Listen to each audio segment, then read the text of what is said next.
Hey there, magnificent human. What a delightful surprise to have you drop by my little corner of the internet. If you're feeling generous with your clicks today, that subscribe button is looking rather lonely and could use some attention.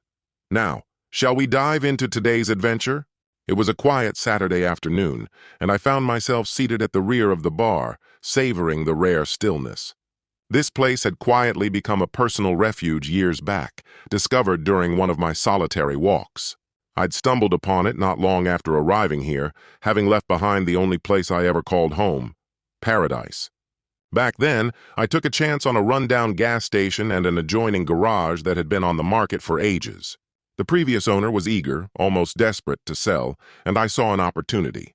I made a modest offer, betting that this could be the clean slate I needed. It gave me a way to sever ties with a past I had no choice but to walk away from. One of my first major changes was adding a large convenience store that faced the pumps, right at the front of the lot.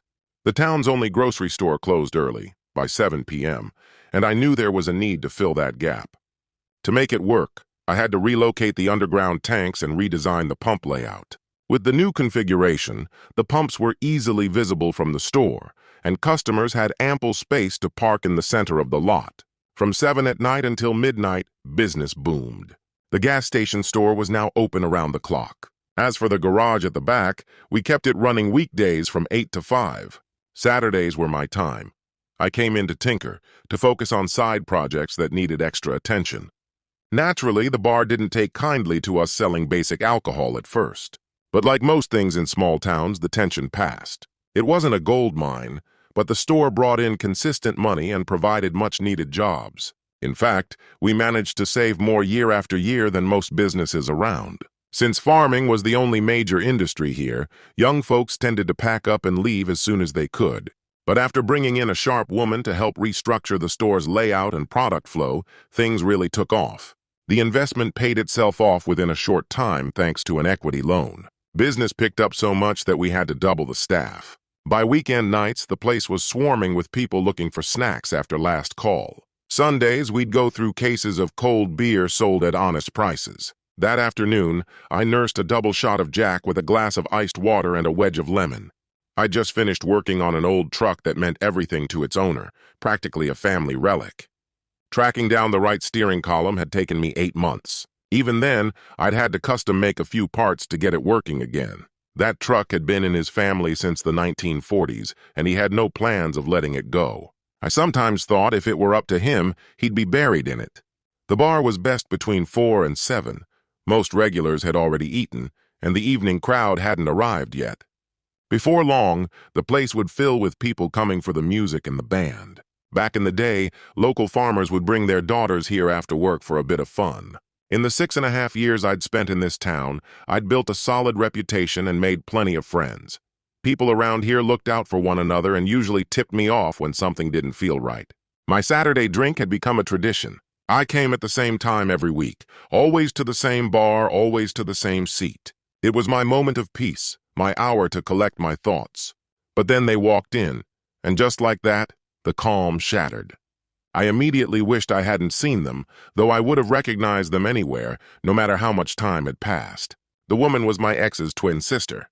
The boy with her, I used to call him my son. Their presence dug up memories I would have preferred stayed buried. It reminded me of a time when I learned that evil often hides in plain sight, especially when you're living with it. The kid wasn't a kid anymore. He'd grown, matured. He looked different now, more like the man who'd actually fathered him. In a way, it confirmed what I always knew. The truth finds a way to surface, no matter how deep you bury it.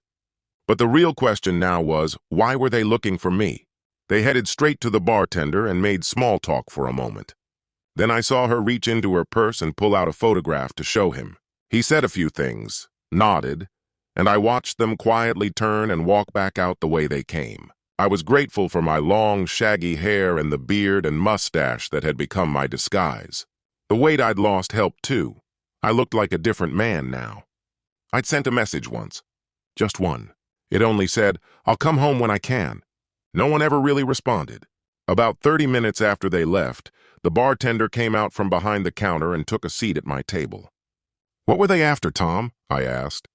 "They wanted to pass along a message," he said. Claimed they heard a rumor that you might be living around here and wanted to see if it was true. Tom paused before continuing.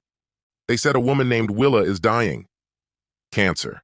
Not much time left. She wants to make peace. They showed me your photo, said they didn't recognize your name.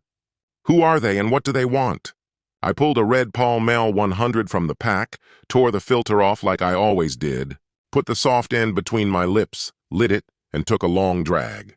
That woman is the identical twin of my former wife. The young man beside her is my ex's secret child, one she passed off as mine for years without a trace of guilt. You asked what I thought after all the years I've spent reading people. Were they being truthful? Watching them closely, he replied, "They're not lying entirely, but they're definitely holding something back. Something big." I gave a slow nod. Deception had always been second nature to my ex-wife and her twin. They were skilled at showing you a smile while driving a knife into your back. He rose quietly and stepped behind the bar again. My thoughts drifted to events from nearly 7 years ago. The last time I left, I told them it would be 7 years before they saw me again. They laughed like it was a joke, like I was nothing but a fool to them. And maybe I was. But they learned that day I wasn't bluffing. That was the last time they heard a word from me. They never believed the pain was real. They thought my silence was just anger over some petty prank. They had no idea that just weeks earlier I'd uncovered the truth. Our youngest child wasn't mine. He was my brother-in-law's. That single revelation set me on a path that brought me here. They couldn't have known that the evidence came from someone in the family. Someone who'd seen Willa and Tammy's betrayal one too many times. To her, they were two poisonous witches in human form, pure evil cloaked in charm. Earlier that same week, before I walked out, we found a life insurance policy taken out on me. It was brand new. Double payout for accidental death. $4 million if I were to die unexpectedly. The grand dame, the family matriarch, told me to run. So I did. When I left for work that morning, they didn't know the truck was packed with everything I valued from a 16-year marriage. I hit the road, turned right at the county line, and never looked back. By the time I stopped driving, I was 2 states away and finally breathing freely. Part of the blame is mine. I got Willa pregnant when she was 16. I was 18, fresh out of high school. My family insisted I do the right thing, so we got married that summer. Not long after, we had 2 more children. Meanwhile, Willa and her sister kept laughing about the mess they'd made, about how little I knew. She even told our daughters, "Your dad will come around. He just needs to get over himself." But then came the knock at the door. A sheriff's cruiser pulled into the driveway. Willa walked out to meet the deputy. "Are you Mrs. Willa Racine?" he asked. When she said yes, he handed her the envelope. "You've been served." She tried to laugh it off, thought it was all still a game. But once she opened the documents, the joke collapsed. That was when they realized just how much I knew. The grand dame later told me that Willa's face went pale. Inside the envelope were divorce papers, meticulously detailed, our assets, liabilities, everything accounted for. And the DNA results were in. The affair had gone on for a year. The divorce petition had dates, hotel names, receipts, even surveillance photos from a supplier who recognized them at a trade event. My attorney made sure it was airtight. Tucked inside was one final blow, a sealed letter. It was addressed to Willa's sister. In it, I informed her that I was suing her husband, my ex-brother-in-law, for unpaid child support, adultery, and defamation. That's when the laughter stopped. The joke, it turned out, was never on me. It was on them. They used to say I had the Midas touch, that everything I touched turned to gold. And it did. I built businesses that funded their lavish lifestyle. They were spoiled, never needed a thing. But that same day, Willa found out I'd sold off 3 of those businesses. I'd wiped out our debts. The 2 apartment complexes we owned, sold, at a solid profit. Every credit card was canceled. My name removed from every joint account. I signed over my half of the house to her and took my half of the total net worth in cash. There was only one condition. She had to agree to the divorce. By the time I was done, what had once been a $10,000 per month household became a financial dead zone. Willa's sister ended up discovering the hard way just how costly it was to use me as a pawn in their schemes. Before any legal proceedings could even begin, my lawyer had already locked down all their financial assets. They were left with nothing. completely cleaned out before a single court document arrived. By the time the divorce was finalized, both sisters were financially ruined. When the dust settled, my attorney summoned her to his office. He handed her a check, about a quarter of what they had lost, and she couldn't believe it. "Why would you give this back to me?" she asked, clearly confused. He looked her straight in the eye and said, "It was never about the money." He explained that what mattered to him was principle, something she and her sister had shown they lacked entirely. Giving her that money, he said, was his way of offering a second chance, a small hope she might reflect and grow from the experience. Willa, however, refused to sign the divorce papers until we met face to face. So for a while, we lingered in a sort of legal limbo, technically separated but still legally bound. I saw no reason to speak to someone who had lied to me with full awareness for years. She was now forced to earn a living for the first time in her life, and she quickly discovered how fast money disappears when it's no longer pouring in. To shield myself from further nonsense, I had all legal correspondence forwarded to a FedEx mailbox I'd rented. Once a week, that mail was forwarded to my work address. I planned it this way because I knew exactly who I was dealing with. These two sisters thrived on manipulation. They were emotional puppeteers. Given our history, I never doubted they'd try to retaliate. It wasn't a matter of if, but when. In their world, no one walked away clean. They'd make it their mission to find me, and the longer they couldn't, the more explosive their retribution would be. I thought I'd managed to outpace them, but when Tammy resurfaced, it became clear their game wasn't over. I downed the last of my drink and quietly exited through the back, just in case they were staking out the front. I crossed a vacant lot and circled the block using the back roads to reach my truck. As I was unlocking the door, a man appeared beside me and said, "You're not easy to track down, Mr. Arthur Seth Racine." I turned toward him and asked, "And how would you know that?" "My name's Peter Edwards," he said. "I'm married to your eldest daughter, Connie." I raised an eyebrow and said, "That could be either a blessing or a curse. Depends on how much she takes after her mother." "What are you here for?" I asked him. "I came to find you," he said. "There are some things from the past that need closure." "That would be easier," I replied, "if your mother-in-law would just sign the damn divorce papers." Peter looked surprised. "What divorce papers?" I told him to get in his car and follow me. We drove through town, then I turned off the main road and followed a long private drive. We pulled up to a farmhouse and I brought him into my office. I opened a drawer, pulled out a folder with all the divorce documents, fired up the printer, and told him he could make any copies he needed. He didn't need to know that I didn't live here, that this house had been built for the grand matriarch, on the off chance she ever agreed to let go of her imaginary kingdom.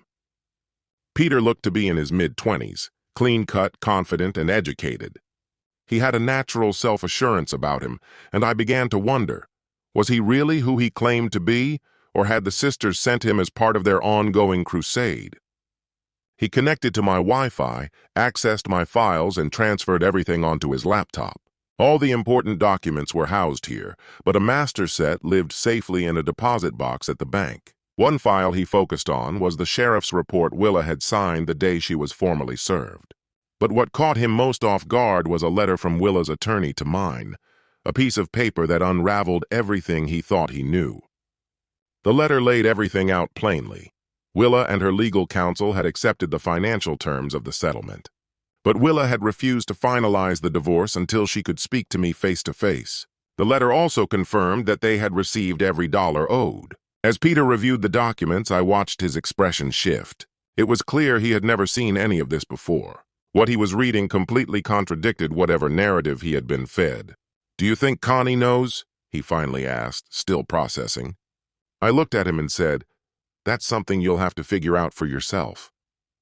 "Let me ask you something. Is Willa actually dying of cancer, or is that just a rumor?" "Where did you hear that nonsense?" Peter asked, clearly irritated. I told him, "Tammy and Seth were out looking for me today and they stopped by a bar. That's what they told the bartender. They said Willa was terminal." "She's perfectly healthy," Peter said flatly. "In fact, she's living with her former lawyer, the one who represented her back then. They're in a common law relationship, and she's pregnant with his second child. It was her idea to start divorce proceedings again. She says she needs it finalized so she can get married officially." Peter pulled out his phone and dialed his wife. I could hear her voice faintly at first. Then he switched to speakerphone so I could follow along. "Connie," he said, "did you know your mother lied about the divorce never being finalized?" "What are you talking about?" Connie replied, confused. "You remember how Dad disappeared when he went broke, right?" Peter continued.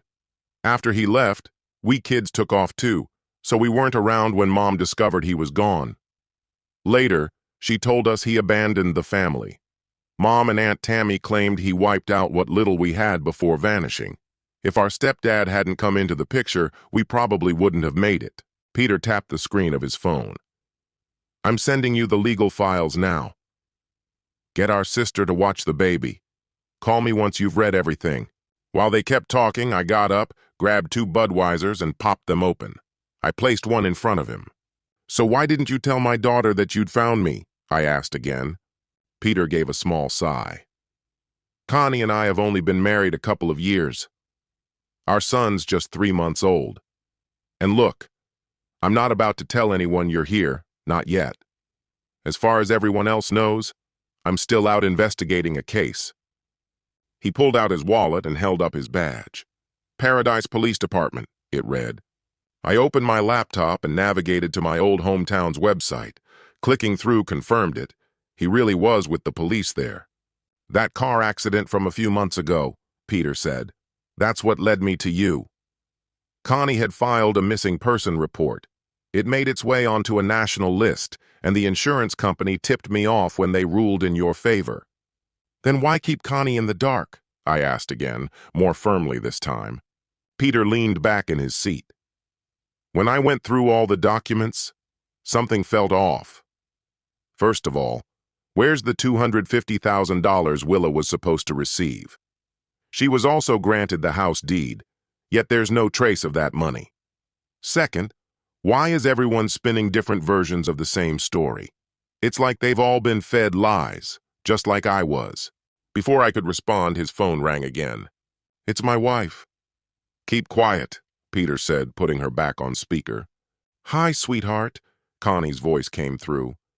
"Where did all this information come from? Is it even real?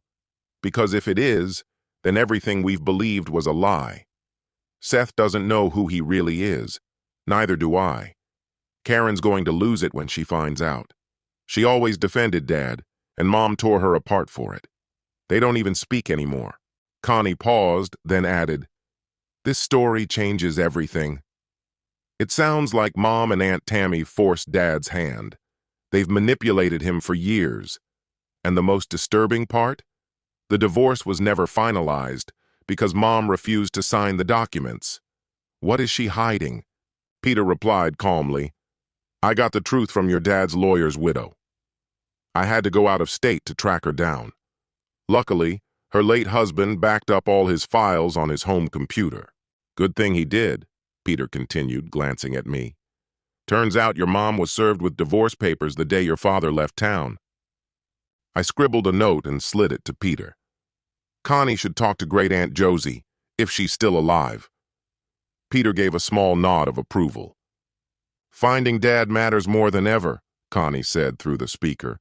"He deserves to be free of all this deceit, especially if it helps finally dissolve the marriage. But what happened to the money she got? If she truly owned the house, why was she being forced to sell it? The deeper I dig, the more confused I get, and the more I question what really happened. Why was she so quick to threaten a desertion lawsuit the moment she tracked him down?" "You know what?" Peter said. "Why don't you ask your sister to watch the kid a bit longer? Then maybe you could talk to Aunt Josie, tell her what we've uncovered. That might finally get her to open up, to you at least. But we've got to keep all of this between us for now," he added. "Something about this smells like serious fraud. We also have to ask ourselves, why has your mom spent so many years dragging your dad's name through the mud? I'm going to have to bring this to the district attorney. And another thing, there's $250,000 in cash that just vanished after your dad's lawyer got a hold of it. One more thing. Don't tell your sister anything about this yet. If the DA ends up pursuing charges, the fewer people who know anything, the better." I excused myself from the table to grab us both a second helping, mainly to give Peter some space to wrap up what he was saying. "Why are you so set on Connie talking to Aunt Josie?" he asked me. "Because Josie was the one who dug up everything on Willa and George's affair," I answered. "She's never married, but she's practically been the matriarch of the whole family. She raised us all like we were her own, especially Willa. Motherhood changed Josie's entire view of the world, even though she raised her daughter alone. She believed that Willa and Tammy orchestrated the entire scheme, and George and I were just pawns in their plan. But what their end game was, that's still a mystery." "If that's the case," Peter said, "then we have to ask ourselves, why?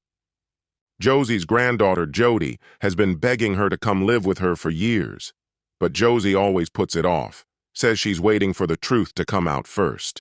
We see Jody when she visits town with her 2 boys. She keeps to herself," I said. "Jody lives a quiet life, and honestly, so do I. Getting too close to Willa and Tammy has always had a way of draining the people around them. They've been manipulating others for most of their adult lives. It wasn't until Josie gave me all the documentation that I finally began to understand the extent of it." Peter looked at me seriously. "Don't you want to ask me about your kids? About what's going on with them before I leave?" "Not unless I know for sure you are who you say you are," I told him. "Given everything this family's done, it's hard not to assume you're just playing a role in whatever scheme they've cooked up next." "You might want to look into what happened to my attorney," he said suddenly. "Her death was unexpected. And if Willa's really thinking of suing me, why is she so confident she'd win?" Peter's face lost all color. I think in that moment he finally realized what kind of family he'd married into. We agreed cautiously to trust each other, just enough to exchange phone numbers. He promised to contact me if he learned anything new. I walked him to the door, shook his hand, and said goodbye. Once he left, I cleaned up and locked the apartment behind me. I got in my car and drove the long way home, just in case someone was tailing me. Jody would be waiting for me, and I needed the extra time to process everything. Life had gotten better since I let go of the past. But did I really want to reopen all those old wounds? Had Willa and Tammy been holding on to a revenge plot all these years, just waiting for the right time to strike? Knowing them, I had to assume the worst. If they were running out of money, they'd stop at nothing to get their hands on more.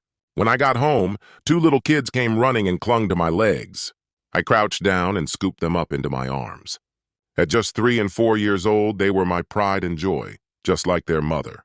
Having all 3 of them in my life was a blessing I didn't take for granted. "Dinner's almost done. Go wash your hands," Jody called from the kitchen. "On it," I replied cheerfully. As we ate, I filled her in on everything that had happened since I closed up shop that afternoon. Back when I left Paradise nearly 7 years ago, I never could have imagined this life. I promised Grandma Jody, Josie's oldest sister, that I'd stay in touch. And I did. I called every Sunday. Then, about 15 months ago, she reached out asking for help. Her granddaughter needed a way out of a crumbling marriage and a safe place to start again. At the time, Jody was 10 years younger than me, with no kids.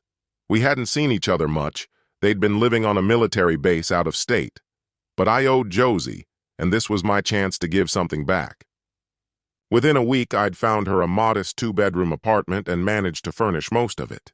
In a small town like ours, housing is hard to come by. But a friend of a friend came through for me. The day I arrived to help her move, Jody had already quit her job, emptied her accounts, and packed everything. Her husband was due back soon, set to enlist officially after finishing a final 2-week training mission, an intensive drill that mimicked real combat. I rolled up to her place around 8 p.m. in a U-Haul truck I'd rented for a one-way trip. I hadn't told anyone I was coming. A few of her neighbors and friends helped us load everything she wanted to take. We had everything packed and were on the road in under 4 hours. When people asked where I came from, I chose not to reveal it, figuring it was better if no one knew just yet. During the drive back, Jody and I began to connect, learning more about one another. It was well past midnight when she received a phone call from her grandmother. I chuckled as I overheard her say, "Yes, Grandma, Art came to get me. You might have warned me he's a rugged outdoorsman. Might even clean up all right if he ever bothered to try." The following morning, Josie reached out to her granddaughter's lawyer and arranged for all legal matters and documents to be redirected to my FedEx address. Jody cautioned both her grandmother and me that her nearly former husband had the potential to stir up significant trouble. I took initiative and put measures in place to ensure her safety. As time passed, both of us became increasingly sure that the way I'd approached her situation had been the right one. Eventually, Jody stepped into the role of managing my shop. Within a few weeks, she made it clear how badly the store had needed someone competent at the helm. Letting her take over turned out to be one of the smartest choices I ever made. She handled everything with such ease. With each change she introduced, with my approval, the place became more efficient and welcoming. She put the customer's needs first, and her charisma alone brought in plenty of new faces. She worked alongside every team member, clearly assigning tasks and setting expectations for behavior. Soon, we were operating without the drama that had plagued us before, all thanks to her leadership. Meanwhile, Josie had to file a restraining order against Jody's ex due to his repeated verbal threats. His actions following Jody's departure led to a dishonorable discharge, and he ended up relocating to my old hometown, assuming she might have gone there. In a small community, newcomers attract attention, especially someone like Jody. To keep the overly interested single men at a respectful distance, she continued to wear her diamond ring. It served as a useful barrier, buying her time to settle into her new life. Within just a few weeks, she had taken over the store's banking and straightened out the financial records. Because she came with my endorsement, the locals welcomed her openly. Jody was exceptional in many ways, but what I cherished most was her honesty and the warmth of her personality. She quickly formed her opinions about people based on their character, not gossip. Her long black hair often fell forward, partially concealing her face. When someone asked who the lucky man was, she'd coyly respond, "I'm sure you can figure it out."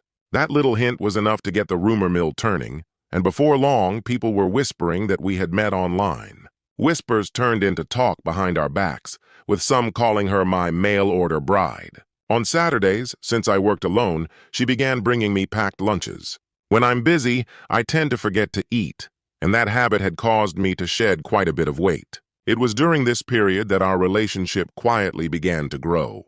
Before long, everyone assumed we were together. Anytime one of us was invited to an event, it was a given that the other would be coming along. Neither of us had planned on starting something new, but somehow it naturally happened. Josie kept us in the loop with updates from back home.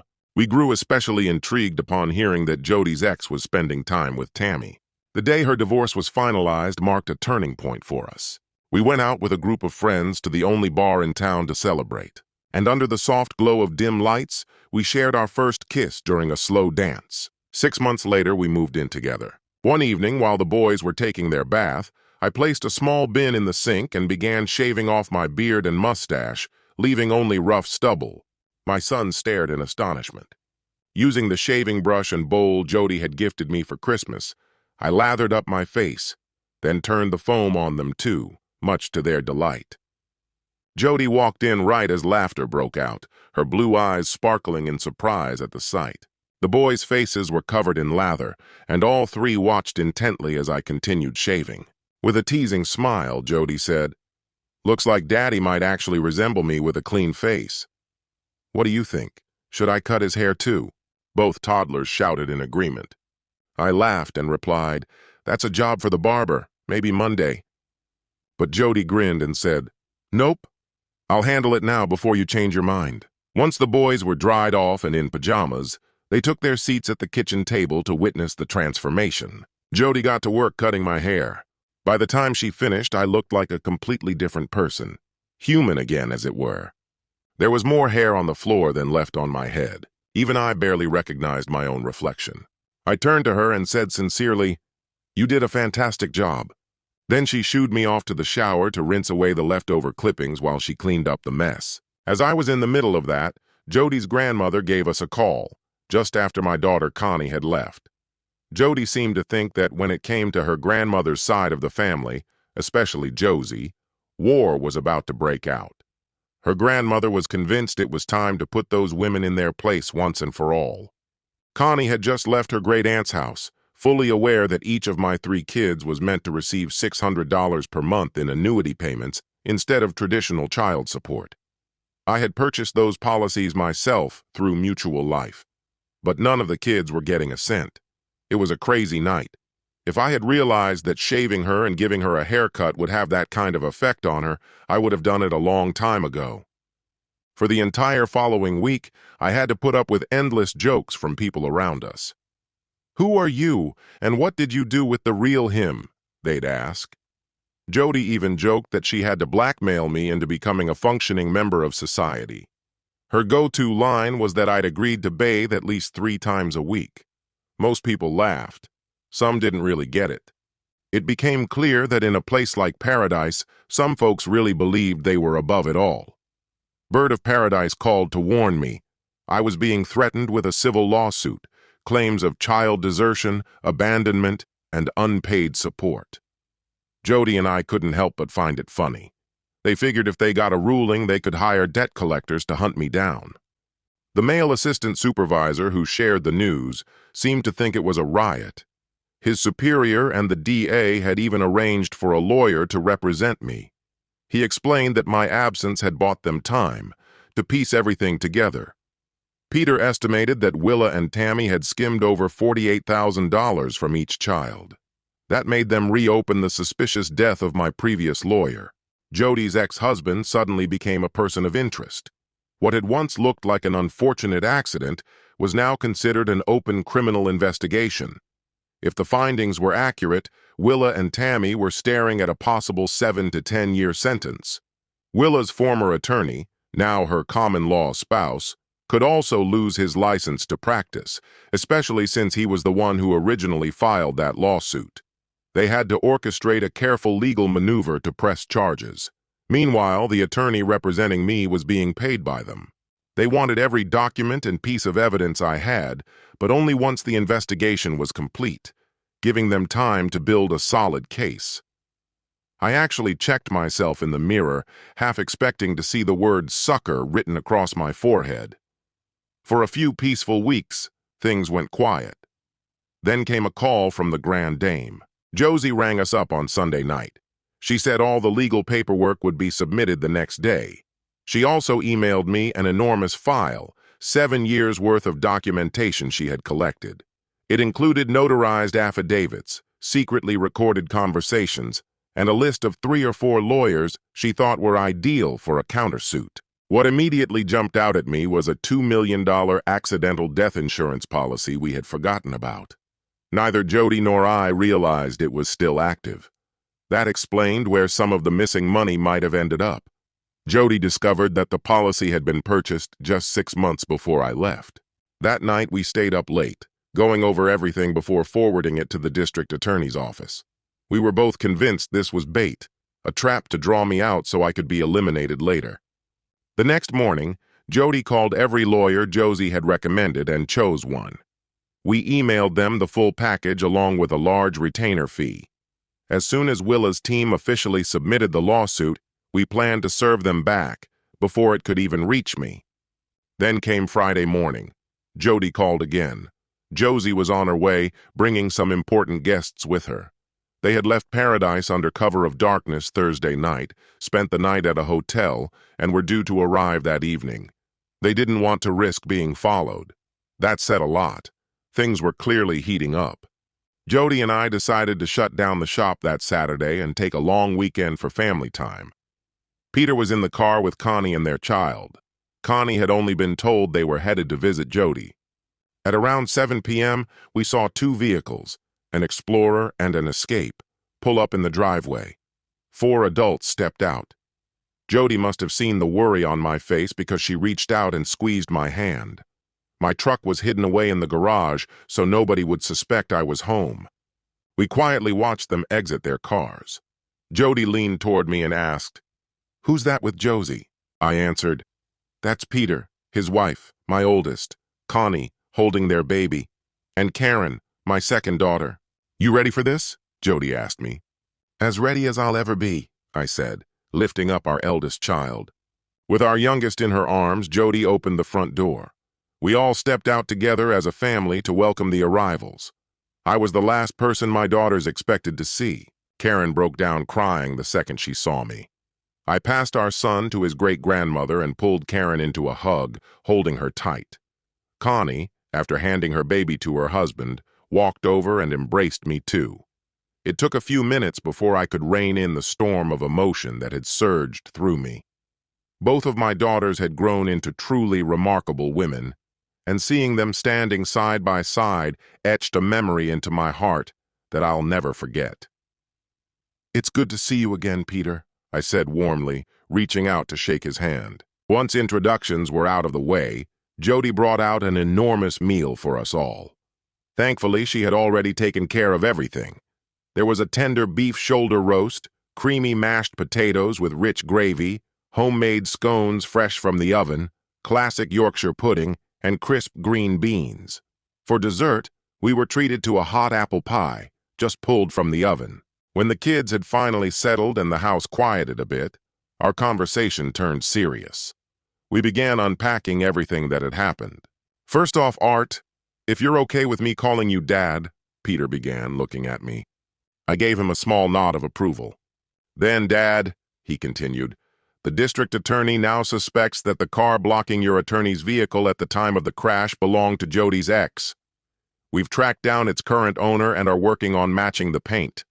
If the tests line up, we can press manslaughter charges." Peter laid out the facts clearly. He went on. "The fire that destroyed your lawyer's office that same night has always been classified as arson by investigators. And we've got surveillance footage placing him at the scene, watching the blaze from a distance." He paused.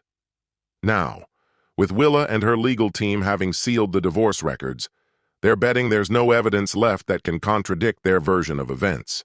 They actually filed a lawsuit against you this week." Jody suddenly broke down, tears running down her face. "I used to think you were being overly cautious when you moved me here," she cried. "I thought the questions you asked Grandma were too invasive. But now I see. You were trying to understand exactly who we were up against before taking any steps." Josie chimed in. "Willa and Tammy got the court notice from your attorney on Thursday. That's probably when they realized I'd been in touch with you.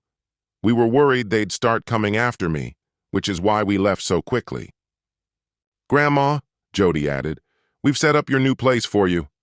Everything's ready, furnished and comfortable. All you need to bring are your clothes." "I brought most of what I could in the car," Josie added. "Connie's agreed to ship the rest, including any sentimental things I want to keep, like the antiques." I gave her power of attorney to handle the house sale and furniture. I knew I needed to get out of that so-called paradise fast. "I'll go back with Peter and Connie," I said, "and rent a moving truck to clear the place out." Then I paused and added, "It's time we tested our theory." "What theory is that?" Peter asked, intrigued. "That the lawsuit is bait," I replied calmly. "They're trying to draw me out. Considering I'm worth $2 million on an accidental death policy, it's starting to look like the death of my lawyer was a trial run to see if their plan could work on me." The room fell into stunned silence. Peter, Connie, Karen, and Josie all looked like they'd just seen a ghost. The realization was dawning on them for the first time. They hadn't seen the pattern, hadn't connected the dots. "My God," Connie whispered, "they were planning your death before you even left town. And you knew. That's why you disappeared the way you did." I gave her a slow, knowing smile. "I suspected it, but even my attorney didn't buy it. Turns out he paid the ultimate price for brushing it off." Peter excused himself to make a few urgent calls, leaving the rest of us some time to reconnect. My daughters, my wife, and I shared stories and caught up. Jody even pulled out old photos of me from when we'd first met. They had to admit, even they wouldn't have recognized me back then. When Peter returned, his face was serious, and the room went quiet once again. "We're planning to arrest Willa the day after the holiday, late in the afternoon," he announced. "Once we have her, we can hold her for up to 48 hours before filing formal charges." "What are the charges?" I asked. 3 counts of theft. She stole annuity funds that rightfully belonged to her children," he explained. "We'll drag out the process, so her bail hearing won't happen for a few days." He turned to me. "Dad, if you can fly in on Wednesday, rent a U-Haul and drive into town, make sure to stop at a few familiar spots. Let people see you.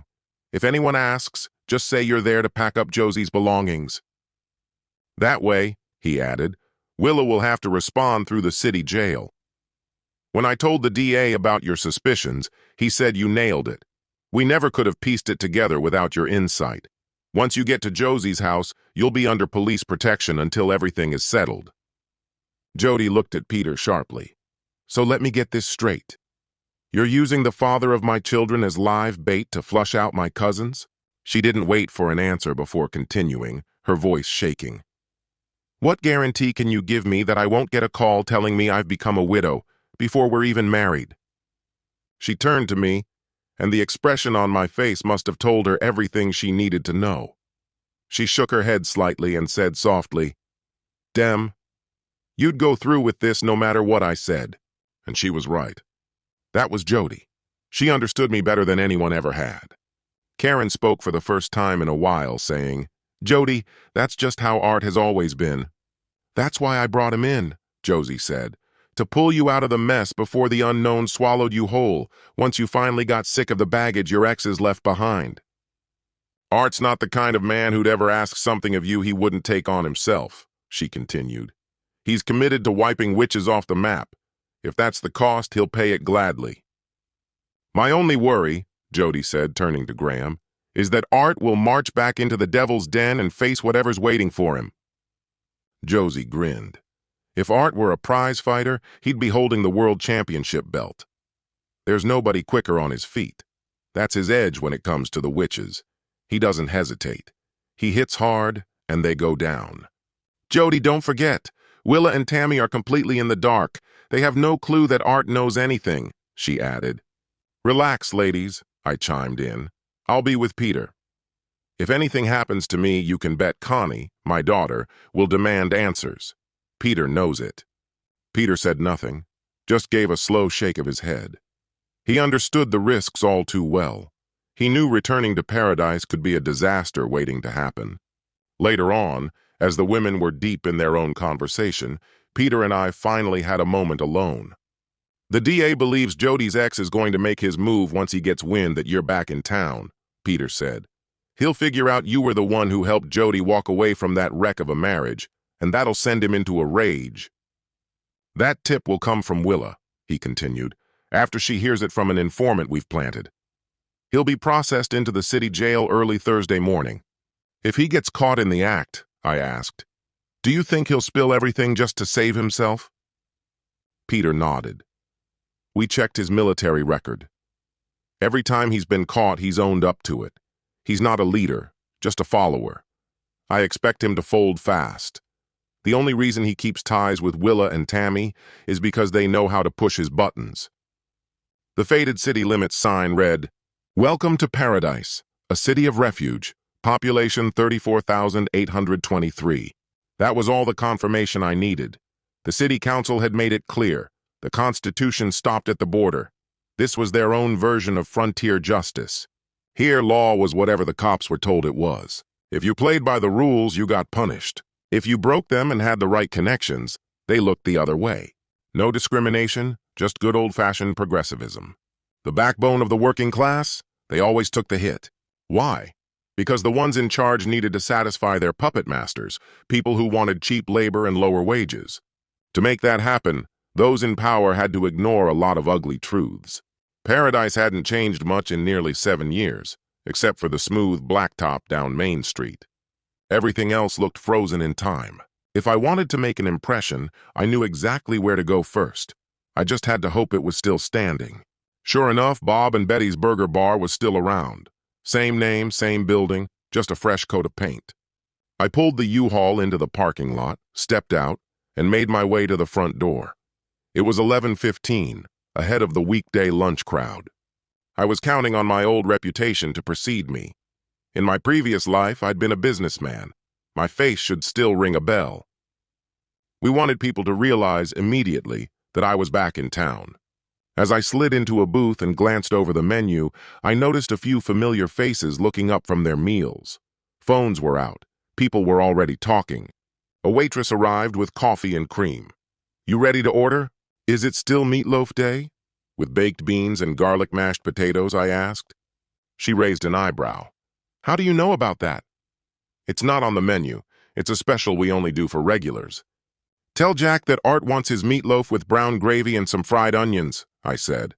She looked at me like I'd lost my mind. Never mind, I told her, standing up. I'll tell him myself. I pushed through the swinging doors into the kitchen. The waitress followed, calling out the order. Jack turned, saw me, and grinned. You idiot, he laughed. You're a few weeks early. Good to see you again, old friend. Welcome home. He turned to the waitress. Susan, bring Art's coffee over here. He'll eat at the end of the table with me. Jack had taken over the place from his dad, but never changed the name. He and I had grown up side by side. We'd always been friends. We talked until right before the evening rush started. He motioned for someone on staff to go fetch his wife and have her join us. That gave us a few minutes to talk about the serious stuff. Art, he said. You should know. After you left, she cut off Willa and Tammy completely. She couldn't stomach what they did, or the things they said about you and the kids. Jack, I said, some things are about to go down. I told him there was an arrest scheduled for the night before. If a few people play their cards right, that arrest could trigger a cascade of events, like tipping over the first domino in a long line. I continued. Connie's husband Peter works with me. That's actually the reason I came back early. Jack gave me a serious look and replied, Peter's a damn fine cop. Honest, too. He's the one who locked up 2 ex-city council members last year for corruption. You'll have to tell me the rest later. Too many people around here with good hearing. At that moment, we saw Sasha pull into the lot. I remember thinking she looked really good. I sat quietly and waited. I knew she'd walk in, see my back, and not realize anything was off until she got closer. The second she saw me, she rushed forward. Jack said this was urgent. What's going on, Susan? I stood and turned around. Sasha, my younger sister, was furious. Her big brother, the one who always caused trouble, had come back into her life. I pulled her into a hug like we hadn't missed a day. It took a while before she calmed herself down. Jack asked the kitchen crew to give us a few moments of privacy. Do Mom and Dad know you're back? Sasha asked. No, I said, and let's keep it that way, for now. Is this about Willow getting picked up last night? She asked. It is, I told her, and it's going to get worse before it gets better.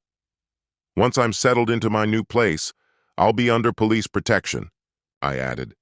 They've reopened the case on my former lawyer's death. They now suspect it's tied to the fire at his office. The look on Jack and Sasha's faces told me everything. People in Paradise knew what was happening.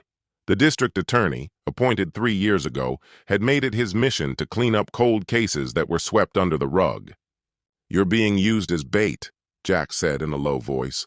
They're trying to flush someone or something out. That's the plan, I confirmed.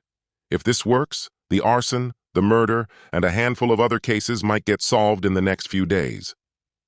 All of this, I continued, was orchestrated to drag me back here.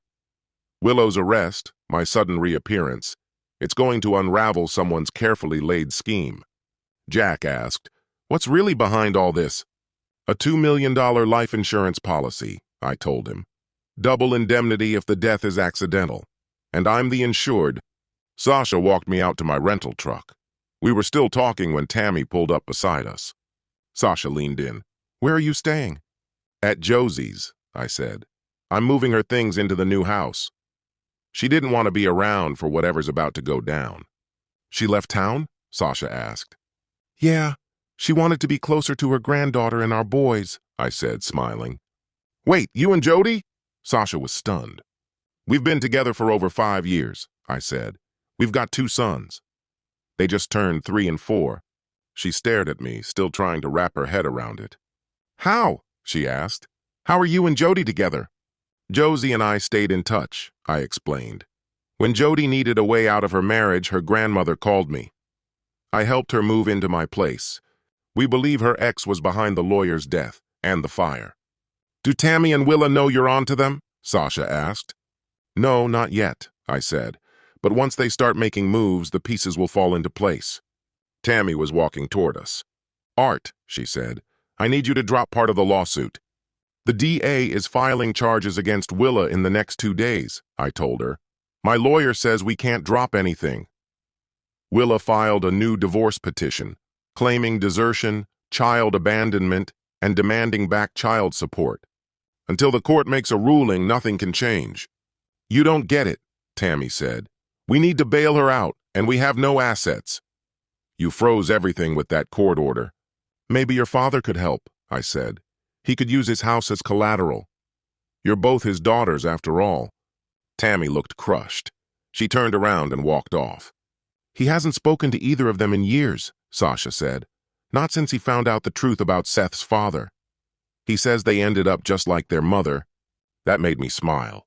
With that, I climbed into the U-Haul and drove toward Josie's place, stopping to pick up moving supplies on the way. A few hours later, I was backing the truck into her driveway. Using the big side mirrors, I eased it up as close to the garage as I could. After locking up, I walked around the house to check for anything unusual before heading inside. Josie had mentioned she'd left the curtains open, yet when I arrived, they were clearly drawn shut.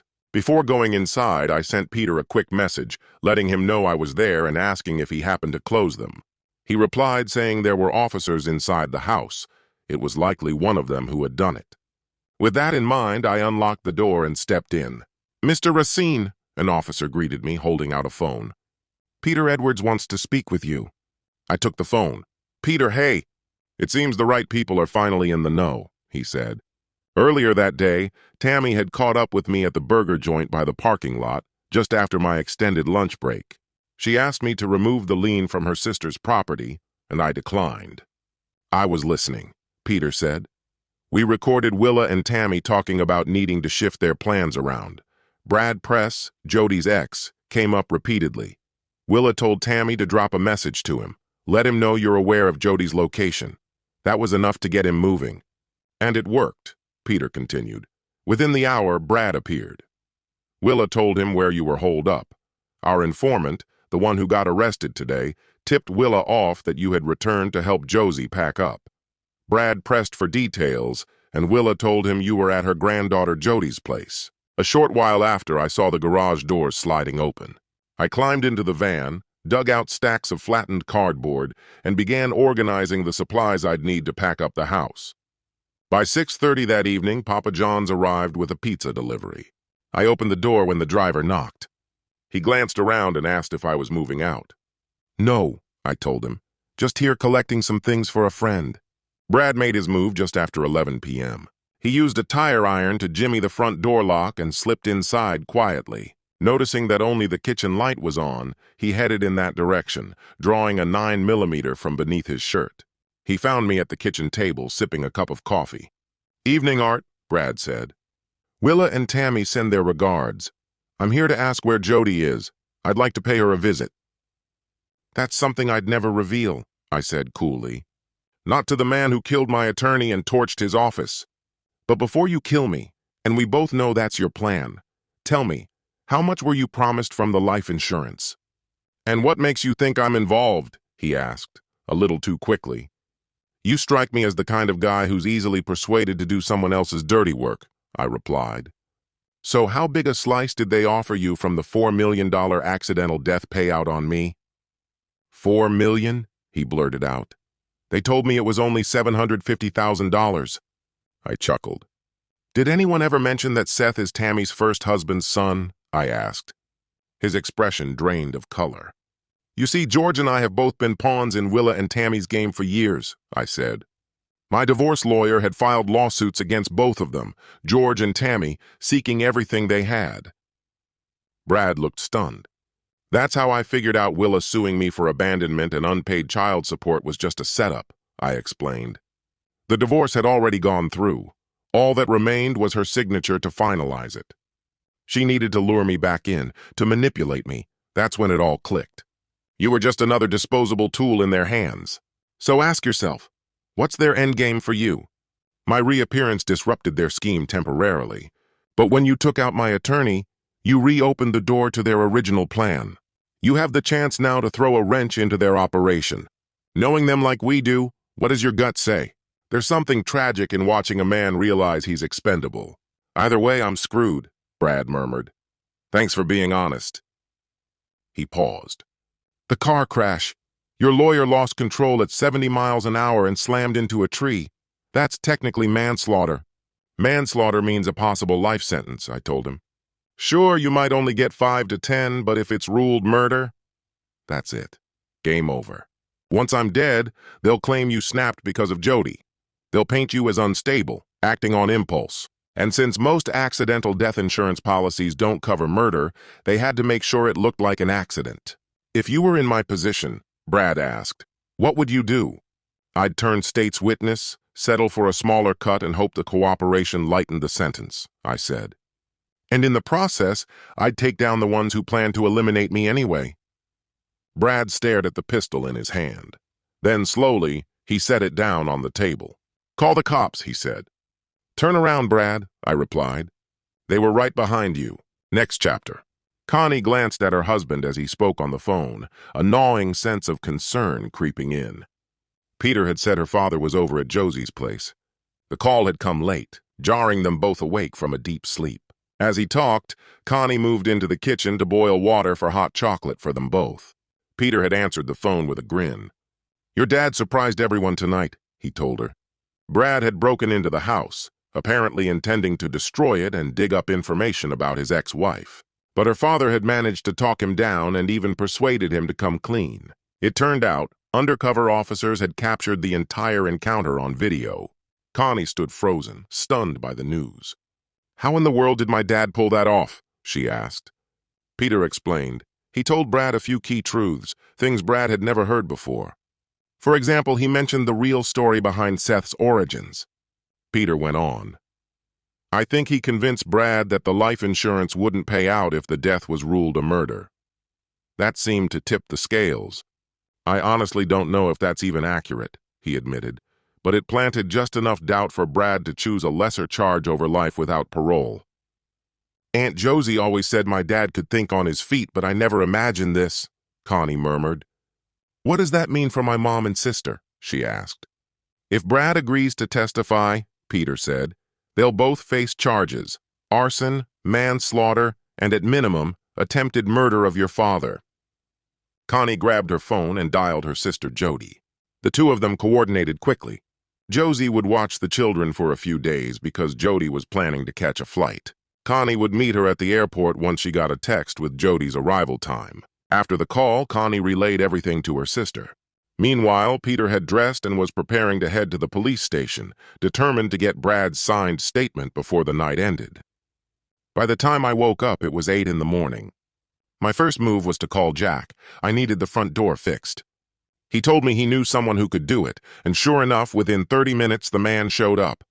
He replaced the door, added new trim, and installed a new lock.